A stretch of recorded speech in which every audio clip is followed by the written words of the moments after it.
আর ওই ডিমটি ফুটে একটি হাঁসের ছানা বের হয়। ডিম থেকে বের হতেই সে মা বাবা বলে ডাকতে থাকে। মা, বাবা, মা, বাবা, কোথায় তোমরা? তোমরা আমাকে একা রেখে কোথায় গিয়েছো? ছানাটি তার মা বাবাকে না পেয়ে অনেক কষ্ট পেল আর অনেক কান্না করতে থাকলো।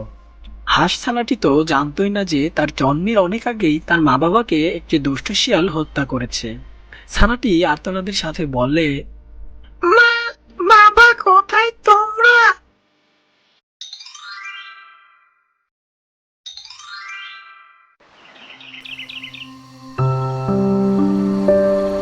এক জঙ্গলের মধ্যে এক ছোট্ট পুকুর পাড়ে বাস করত হাসি নামের এক হাঁস দম্পতি। তারা দুজন একে অপরকে অনেক ভালোবাসত। তারা কোথাও গেলে একসাথেই যেত, সব সময় একসাথেই থাকতো। শত বিপদের মাঝেও কেউ কখনো কারো হাত ছেড়ে যায়নি, সব সময় পাশে থেকেছে একে অপরের। একদিন হাসিকে অনেক খুশি দেখে হাসু তাকে বলল, কে গো গিন্নি, তোমাকে আজ অনেক খুশি দেখাচ্ছে, ব্যাপার কি?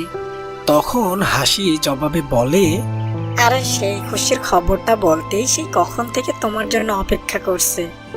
হ্যাঁ, দ্রুত বলো তো, কি সেই খুশির সংবাদ? আমার ডিম দেওয়ার সময় হয়ে গেছে, আর কিছুদিনের মধ্যেই আমি ডিম দেব, আর তারপর আমাদের ঘর আলো করে সুন্দর একটা সন্তান আসবে। এ কি শোনালে গিন্নি, এ তো অনেক খুশির সংবাদ। এভাবে তারা একসাথে সুখে শান্তিতে দিন কাটাতে থাকে।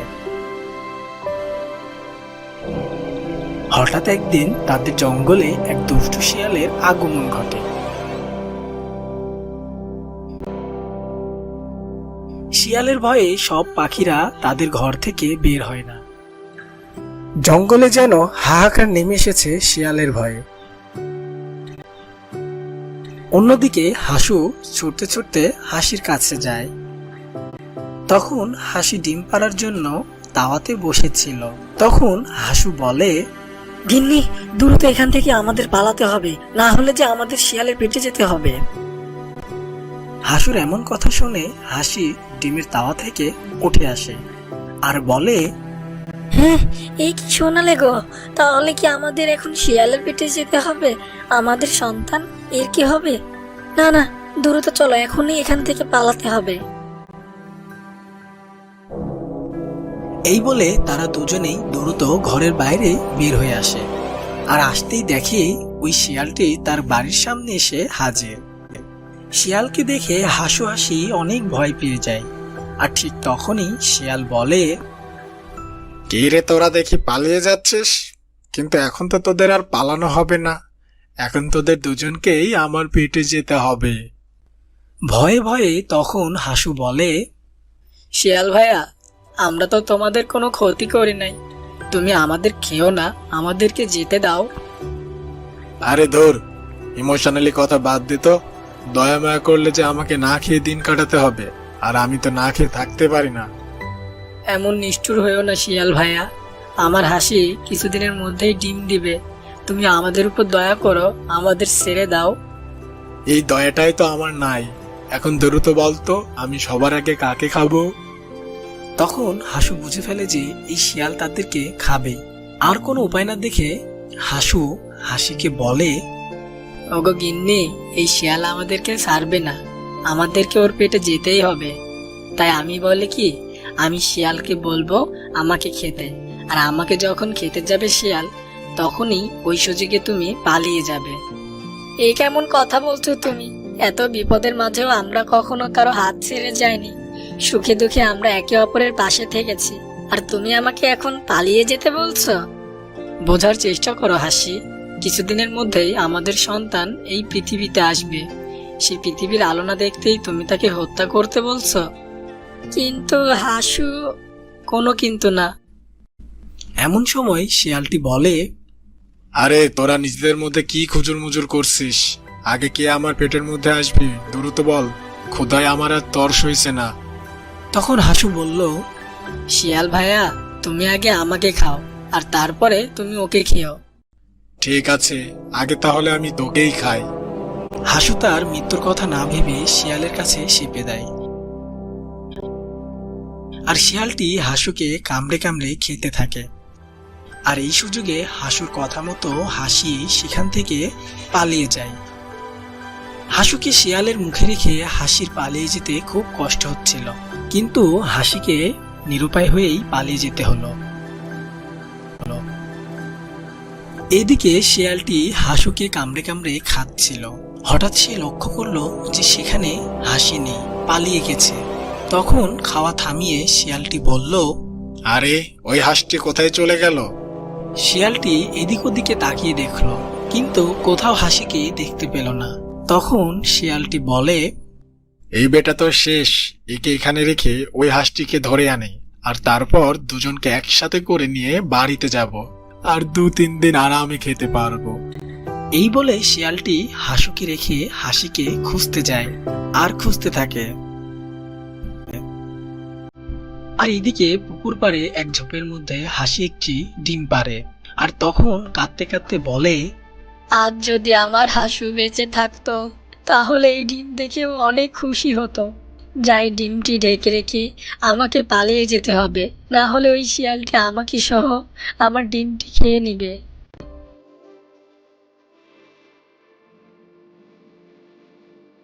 এরপর হাসি কিছু খড়কুটো দিয়ে তার ডিমটি ঢেকে রাখে, যেন শিয়াল বা অন্য কোনো হিংস্র প্রাণী ডিমটি নষ্ট না করতে পারে।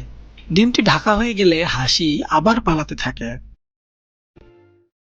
আর ঠিক তখনই হাসির সামনে শিয়ালটি চলে আসে। শিয়ালকে দেখে হাসি অনেক ভয় পায়, আর তখন হাসি কাঁদতে কাঁদতে বলে, শিয়াল ভাইয়া, আমাকে তুমি খেও না, আমাকে যেতে দাও। শিয়ালটি জবাবে বলল, এইসব নেকা কান্না করছিস? এসব কান্না দিয়ে আমার হাত থেকে তুই তো নিজেকে রক্ষা করতে পারবি না। কিছুক্ষণ আগে তোর স্বামীকে খেয়েছি, আর এখন আমি তোকে খাবো।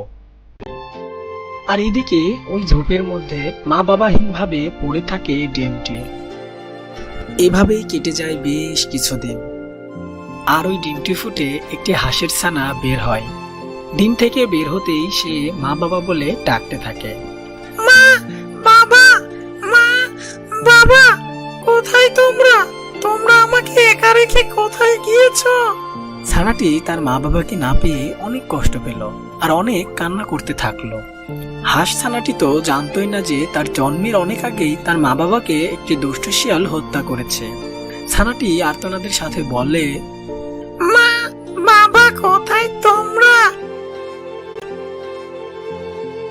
এমনটি বলে হাঁস ছানাটি হাঁটতে থাকে। আর এভাবেই ছানাটি আস্তে আস্তে বেশ বড় হয়ে যায়। একদিন হাঁস ছানাটি জঙ্গলের মধ্য দিয়ে একা একা হেঁটে যাচ্ছিল। হঠাৎ তার সামনে একটা পাতি হাঁসকে দেখতে পেল। আর তখন ছানাটি পাতি হাঁসকে গিয়ে বলল, এই যে আন্টি, তুমি কি আমার মা বাবাকে দেখেছো? তুমি কি বলতে পারবে আমার ঠিকানা কোথায়? না বাছা, আমি তো জানি না তোমার ঠিকানা কোথায়। এমন কথা শুনে হাঁস ছানাটি মন খারাপ করে আবার চলতে থাকে আর আবার নিজের ঠিকানা খুঁজতে থাকে। নিজের ঠিকানা খুঁজতে খুঁজতে ছানাটি অনেক দূরে চলে আসে, কিন্তু কোথাও তার ঠিকানা খুঁজে পায় না। তখন ছানাটি বলে, হে বিধাতা, সবার মা বাবা থাকে, সবার একটা ঠিকানা থাকে, কিন্তু আমার কি কোনো ঠিকানা নাই? কোথায় আমার ঠিকানা? এমন সময় ছানাটি লক্ষ্য করলো একটি বুড়ো শিয়াল। এই শিয়ালটি যে তার মা বাবার হত্যাকারী এসব ছানাটি জানতো না। বুড়ো শিয়ালটি যেতে যেতে বলছিল, আমার বয়স যে দিন দিন কমতেই থাকছে, চোখেও যে এখন আর ঠিক মতো দেখতে পায় না। অনেক দিন হলো ভালো মন্দ কিছুই খেতে পারি না। এমনটি বলতে বলতে শিয়াল যাচ্ছিল। ঠিক এমন সময় ছানাটি শিয়ালের সামনে এসে দাঁড়ায়। ছানাটি সামনে আসতেই শিয়ালটি বলল, বাহ বাহ, মেঘ না চাইতেই যে বৃষ্টি দেখছি। হাঁস ছানাটিকে দেখে শিয়ালের জিভ যেন লক লক করছিল ছানাটিকে খাবে বলে। ততক্ষণে ছানাটির বুঝতে আর বাকি নেই যে সুযোগ পেলেই শিয়ালটি তাকে ভোজন করবে। তবুও ভয়ে ভয়ে হাঁস ছানাটি বলল, শিয়াল মামা, তুমি কি জানো কোথায় আমার ঠিকানা? তখন জবাবে শিয়াল বলল, হ্যাঁ রে ভাগ্নে, আমি জানি তোর ঠিকানা। আয়, তুই আমার সাথে আয়, আমি তোকে তোর ঠিকানা দেখিয়ে দিচ্ছি। ছানাটি খুব চালাকির সাথে বলল, ঠিক আছে শিয়াল মামা, তুমি আমার আগে আগে যাও আর আমি তোমার পিছে পিছে আসছি। ঠিক আছে ভাগ্নে, তুই তাহলে আমার পিছে পিছে আয়। এরপর শিয়ালটির পিছে পিছে ছানাটি হাঁটতে থাকে আর সুযোগ খুঁজতে থাকে পালানোর। শিয়ালটি একটু দূরত্বে যেতেই হাঁস ছানাটি সেখান থেকে পালিয়ে যায়, কিন্তু বুড়ো শিয়ালটি তা বুঝতে পারে না। ছানাটি বুড়ো শিয়ালের থেকে পালিয়ে অনেকটা দূরে চলে আসে আর তখন বলে, ওহ বাবা, খুব জোর বেঁচে গেছে। এখন থেকে সব দিকে আমাকে খেয়াল করে আমার ঠিকানা খুঁজতে হবে।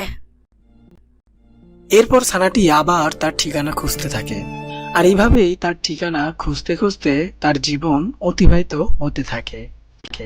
তো বন্ধুরা, এমনই সব মজার নতুন নতুন গল্প পেতে এখনই চ্যানেলটি সাবস্ক্রাইব করে পাশে থাকা বেল আইকনটি বাজিয়ে রাখো। আবারও তোমাদের সাথে দেখা হবে নতুন কোনো গল্প নিয়ে। ধন্যবাদ।